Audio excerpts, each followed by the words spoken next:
I mean, I am pretty extreme and intense as a person. So I guess. And some guys get scared because they think I'm pranking them or something. And I'm like, no, I just want to suck your dick. And they're like, nope, you're not, nope. I'm like, okay, bye. She belongs to the street. Guess who's back? I'm going to start a new series called The Chronicles of Jen's Dating Life. Let's debate this topic. Which is worse, being stood up at the last second before a date or showing up to a date and the guy looking nothing like his photos? I wish I could have seen what my face looked like when I realized that this is who I was meeting and he looked nothing like I thought. Oh, I'm sure once the filter's off and that makeup's gone, you'll be looking as real as those Instagram vacations, posing in front of someone else's Ferrari, pretending like you didn't Uber there. Let's be honest, that contour isn't fooling anyone. And I bet your natural face has more layers than my search history after 3 a.m. Makeup's like CGI for your face. Without it, we're basically in a budget horror movie. Do you know what I actually can't get my head around? What I really can't get my head around is poor communication. Poor communication, yeah, from the person that you're supposed to be with. And why don't you want to talk to me all the time? Yeah? Why don't you want to see me on the weekends? Why don't you want to make plans with me? Why don't you want to do stuff with me? Why? He probably doesn't even know he's supposed to be the one you're with. Or maybe he does. But let's be real. You're giving off more Netflix and chilled vibes than Meet My Parents energy. Like, girl, he's not thinking about your star sign. He's thinking about how fast he can hit skip intro.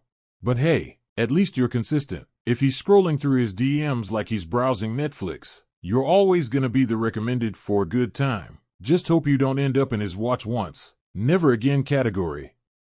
The girl next door type of a hot. This is what you can use when you are in casual atmosphere. Her to-do list for the next 3 minutes: 10 layers of pink lip gloss, matching pink nails, and making sure that push-up bra holds on tighter than my Wi-Fi connection. With all that effort, I'm surprised her batteries don't need recharging halfway through the day. People keep telling me that I'm glowing and ask what I've been doing recently. And, you know, I just can't put my finger on it. That's cute. Probably just your phone screen reflecting off your face after scrolling TikTok for 6 hours. But hey, if you can't put your finger on it, it's probably because it's too busy double-tapping selfies and pretending like you've been focusing on self-care. Keep shining. Queen, just remember to charge the ring light. Ooh, everyone keeps asking me my stance on dating apps, and it's a pretty uncommon one from my experience because I've never been on them and I never will be on them. And I don't say that to try and be a pick-me, and I have nothing against anyone that uses dating apps. Like, it makes sense. For me in my life, I'm always out and about, whether it's traveling, my job, organizations I'm in, so it's really easy for me to meet new people. The second reason is the types of people that you generally find on dating apps are just not the types of people I would be interested in. I'm a grandma and not really a big fan of hookup culture for me personally. Again, this is all for me personally. I have nothing against anyone. I just don't think I would end up having success with all these standards that I have for someone on a dating app. And I just don't think that it would, I don't know how to explain it. I'm just not on them, and I don't use them, and I don't ever think I will use them. To the people that have had success on them, big claps to you, because I hear that's actually kind of rare. Yeah. So you're one of the rare unicorns who's never been on a dating app. Must be nice out there in the wild, meeting people the old-fashioned way, like, in person. What's that like? Meanwhile, the rest of us are out here swiping like we're playing Fruit Ninja, hoping the next match isn't a walking red flag with Wi-Fi. But hey, if you're out and about meeting people through work, travel, and organizations, sounds like you've got a real-life Tinder going on. Maybe we should start swiping through airports and conference rooms. But I get it, grandma mode activated. No hookups. No what's your star sign. DMs. Respect. Big claps to you for staying classy while the rest of us are just trying not to get ghosted. God, please send me a man that I can spoil the out of. I'm trying to pay attention to your favorite snacks and always have them stocked whenever you come over. I'm trying to send you naughty little videos while you're at work.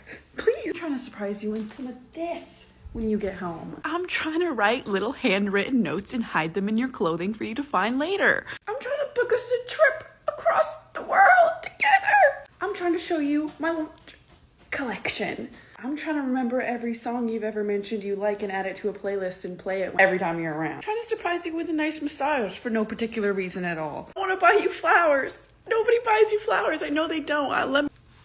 And all it takes to unlock that exclusive content? Just hit subscribe and toss her the $5 a month she's asking for. Think of it like a Netflix subscription, except instead of binge-watching shows, you're just binge-watching thirst traps. $5 never felt so transactional.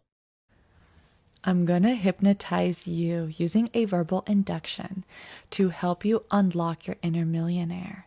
Deep inside your subconscious mind, there is the actual blueprint with the instructions and the awareness you need to have in order to heal yourself and unlock your success. So when you are ready, and only when you are ready to become a millionaire, do I want your eyes just to drift closed? And 5 minutes later, when you finally open your eyes, make sure you never check your bank account because, reality. What I'm trying to say is, we've gone from life coaches to motivational gurus, and now we're all the way down to hypnosis. Seriously, where do we even go from here? Oh wait, yeah, the earth is flat. This video has 1.8 million views, and she's got over 250,000 TikTok followers. That's 250,000 people thinking if they just close their eyes long enough, they'll wake up millionaires. Spoiler alert, they're waking up with the same balance they fell asleep with, zero. So I'm child-free by choice, and everyone always says, like, what's your purpose? If you don't have kids, what's your purpose? My purpose is getting my nails done, going shopping, and being sober, traveling, I don't know, taking naps. Have you ever taken a nap? It's like the funnest thing ever. It's so nice. I enjoy naps a lot. So don't say I don't have purpose just because I don't have kids. How dare you? Living the child-free dream now. But just wait. Fast forward a few years and those naps might turn into retail therapy for that existential crisis when you realize brunches and spa days don't come with a retirement plan. Sure, your nails will be perfect, but let's see how those shopping bags help when you're hunting for someone to pass down your legacy of credit card points. Traveling's fun until you're the only one sending postcards with no one to write back. Enjoy the naps now. They might be the most peaceful thing about the future. Riddle me this, okay? If you're pretty, young, and kid-free, why would you ever be tripping over a man? Like, it doesn't make sense. And if you are, you need to call one of your girlfriends up and go get you an espresso martini. Like, it's never that serious. By the end of the night, you'll finish your espresso, watch your girlfriend head back to her actual boyfriend, and you'll head home to an empty apartment with no one to talk to, just you, your feelings, and a playlist full of sad songs. Cue the tears as you cry yourself to sleep. But you did make a whole video about it, so clearly, it's just as serious as you're making it out to be. Real-life plot twist, you're not even the main character in your own love story. The men that get the most mad about girls that do OF are the same men that have the nastiest, raunchiest, most degrading search histories. You're not mad about the existence of corn because you engage in that on a regular basis. You're mad that she's the one making money on it. You're mad that she's making money off of her beautiful body and that you still live in your mom's basement eating Cheetos and playing Fortnite. You're mad that while you're playing Call of Duty and worrying about the fact that you are losing a lot more hair than you probably should be at your age, she's raking in money and driving Ferraris. Because we all know you don't have a problem with corn. You've been in a long romantic relationship with your own hand. You have a problem with female autonomy. Sure. You're making bank now, but let's talk about the future. When the novelty wears off and those subscribers start ghosting you faster than your last date, what's the backup plan? You think a few sultry selfies will keep paying the bills forever? Just wait until you're trying to transition to a real job after this. Good luck explaining that gap in your resume. Yes, I spent 3 years in adult entertainment, but I promise I'm a great team player. Meanwhile, your old videos are out there, haunting you like a bad relationship. So enjoy the spotlight while it lasts. But remember, the only thing guaranteed in sex work is that you'll eventually have to trade those high heels for something a little more stable, like a regular 9 to 5. But hey, at least your right hand will always be there to support you through the tough times. It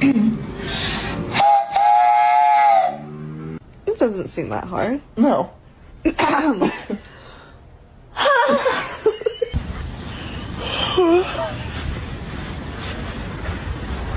What?